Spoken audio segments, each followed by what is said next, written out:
mga customers namin. So act as if you know kung act as if na customer lang kita dito.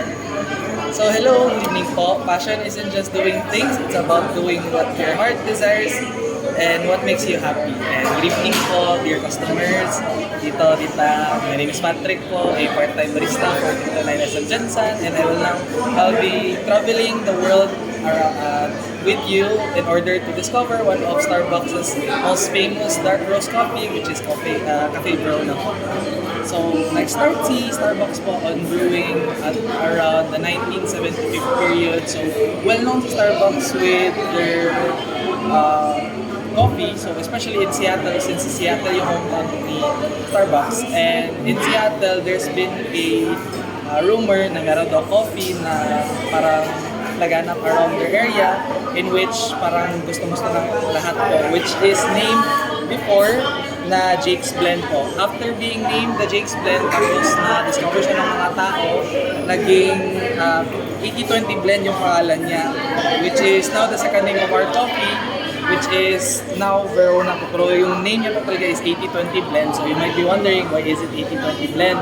So 80-20 blend corresponds into the coffee na nagamit in order na mabuo to si Verona. So 80% is Yukon blend, tapos sa 20% is Italian blend roast po. So yun, Verona is obviously from Italy, which is one of the bigger cities na in Italy, and since we all know na Italy is the city of love, that's why ang coffee na ito na named after Verona, because it is the coffee that represents love. So basically, most of our customers na nag-visit during Valentine's, ito yung ginahanap nila na coffee po, since ito yung mas nag-represent ng love for their partners. So of course, not only love for partners, but of course, love for everything, for work, yan, like other things that would make someone happy. Especially sa ako ang nag-work na dati, ayaw ko mag-work talaga, pero ngayon na-realize ko yung importance ng work. Then ayun, parang nagsinkin na lang sa akin, ay okay, sayang din yung work pala.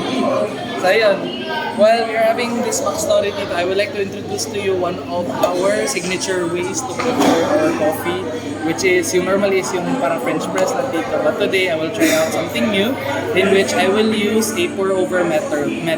So using a pour-over method is kind of tricky kasi, especially sa mga ito pasanay yung yung kamay. Pero try lang pa rin para at least mas ma-experience natin yung ano. So, syempre, mag-wonder pa rin tayo anong pinagkaiba niya with the coffee press. So, coffee press is ginaalis nila parang ginaalis niya yung acidity ng coffee kasi gina-press down niya, tapos may halat mo yung oils. So, more a robust na lasa yung malasahan nyo. Whereas, kung sa pour-over method is mas malasahan nyo thoroughly yung coffee, mas appreciate nyo yung lasa talaga ng coffee dito. So now I have prepared 300 grams of ground coffee namin, which is ito po pa rin. Basically, gi-grind ko lang po talaga siya. And then, nakaseal siya kasi one of coffee's worst enemies is humidity tsaka hangin po. So, pag mahanginan kasi siya masyado, or kaya yung atmosphere dito masyadong para sa kanya, magpangit yung quality ng coffee po. So now, I have prepared also a A5 fold filter, which I have properly folded po kasi ang purpose po kung sa pag-fold nito is to at least na ma-seal yung coffee sa pag-brew niya po dito. Kasi lagyan namin siya ng water. So, insert na lang po siya. Ito yung ginagamit po namin for the coffee itself. Then, pasok na lang po yung coffee namin. So, timpla ka agad yan? Ano siya dito, parang siyang slow process actually ng pag-brew po kasi dito, kasi matagalan po kasi yung niya kasi. Matagalan kasi yung pag-brew niya po dito. So before I start, of course, sa dito, I have prepared 185 grams of hot water. Ang purpose nito dito is para maalis lang yung yung papery na lasa ng filter. So excuse me kung dito para makapalang ito.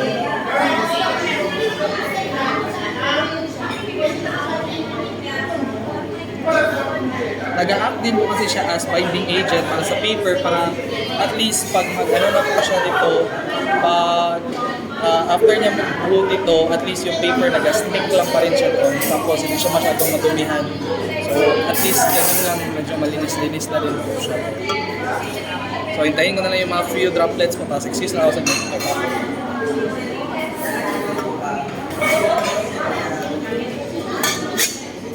Balik lang ako. So now, transfer ko na po yung 30 grams ng coffee namin para sa ano. Then, so earlier is 185 grams na water. This time, 410 grams na po siya ng water in order para ma-brew po ng maayos yung coffee. So sa pag-pour over method po namin, meron kaming dalawang methods na sinusunod, which is yung blooming process and of course the official brewing process po. So sa blooming process is the period kung saan namin na parang gina-prep po namin yung coffee namin na para mag-brew siya and then para at least mag-start yung brewing process. So excuse lang po muna ako or I will start my brewing process now.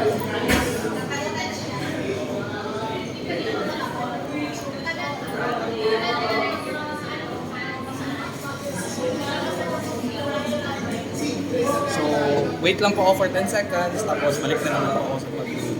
So, ang purpose lang po talaga nito is para mag-start yung pag-brew ng coffee natin in order para mas malasahan po natin yung flavors ng coffee natin na in-offer, which is for Verona. So, excuse lang po muna ako. So, I will now focus on pouring para at least maano yung quality ng coffee. Alam ko.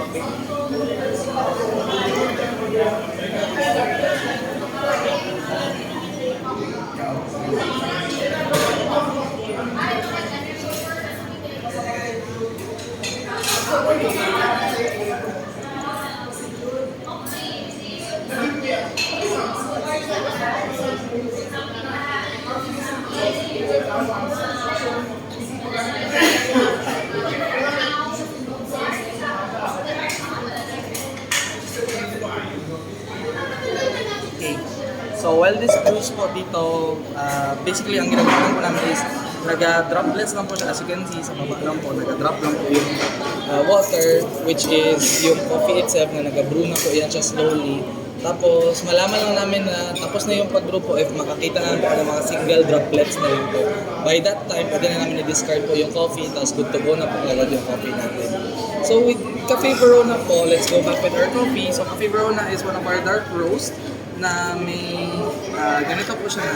Ayan, meron siyang full body with low acidity. So acidic tayo, parang gusto natin ng medyo cost na coffee. Meron pa rin yung Verona. But we do offer other coffees na mga ginagamit namin. We offer blonde roast, medium roast, plus dark roast. Pero I went with dark roast since ito yung pinaka-favorite ko na coffee dito. Ito pang good yung first ever ko na coffee na gagamit sa first ever coffee tasting ko din. So that's why gamit ko na din ngayon since yun din yun, ano din siya. May sentimental value din siya sa akin na coffee. Like, ito yung nagpa-regular sundod sa akin na coffee dito.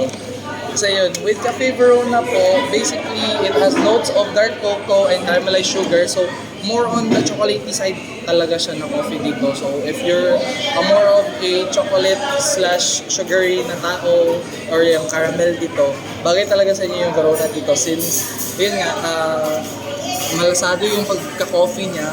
Tapos hindi siya ganun ka-acidic, so hindi siya magkulok-kulok agad yung chan niyo po pag mag-inom kayo ng coffee na gin-offer sa inyo. Though, same goes for every other coffees namin, parang meron kasi iba lang talaga din. Select few na mataas yung acidity. So, kung gusto nyo mag-pili din eventually ito, meron naman yan dito. Naka-indicate niya siya always sa left side ng packaging ng ano. So, kung gusto nyo ng low acidity, makita nyo lang po talaga yan siya dito. So, yun. So, after I brew, mag-proceed tayo po sa official activity ng coffee tasting, which is yung 4 steps into a coffee tasting po talaga dito. Madali naman yun siya dito.